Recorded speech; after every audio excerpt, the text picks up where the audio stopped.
Math crack YouTube চ্যানেলে তোমাদের সকলকে স্বাগত জানিয়ে শুরু করছি আজকের এই ক্লাস। আপকামিং মাদ্রাসা সার্ভিস কমিশনের গ্রুপ ডি পরীক্ষার জন্য তোমরা যারা প্রস্তুতি নিচ্ছ তাদের জন্য এই ভিডিওটি খুবই গুরুত্বপূর্ণ হতে চলেছে। তো চলো শুরু করা যাক। প্রবলেমটা দেখো কত সহজেই করা যায়।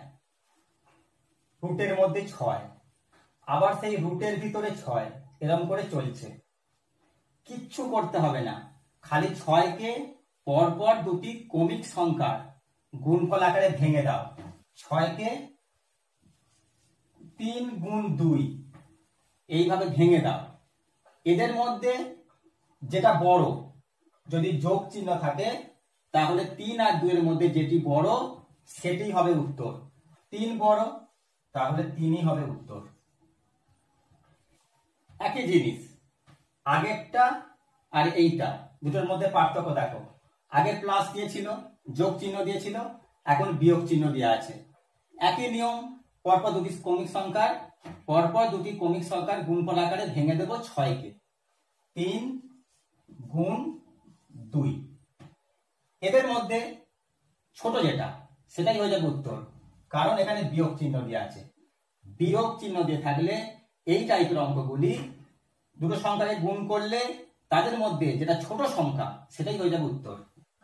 2 ছোট সংখ্যা, 2 হবে।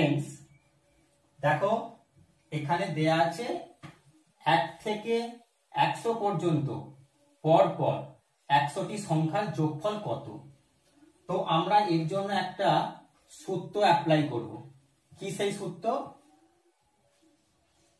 n into n plus 1 by 2।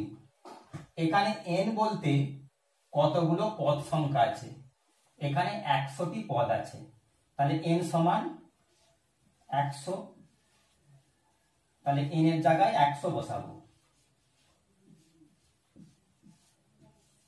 By 2। 100কে 2 দিয়ে কেটে দেব, 50। 50 গুণ 100 সঙ্গে 1 যোগ করলে হয় 101। 101কে 50 দিয়ে গুণ করলে হবে 5050। আমরা আরো একটি ট্রিক্সের সাহায্যে এটিকে সমাধান করব। কি সেই ট্রিক্স? না, প্রথমে শেষ যে পদ সংখ্যা আছে সেটাকে অর্ধেক করব। 100 অর্ধেক 50, অথবা আমরা তাকে 2 দিয়ে ভাগ করতে পারি। 100কে 2 দিয়ে ভাগ করলে কত হয়? 50। এর পরের স্টেপে 100 পরবর্তী সংখ্যা 101। 50কে 101 দিয়ে গুণ করব। দেখো 50 গুণ 101 এখানে এসে গেছে। 50কে 101 দিয়ে গুণ করলে হয় 50 50 বা 5050। এটি হলো উত্তর।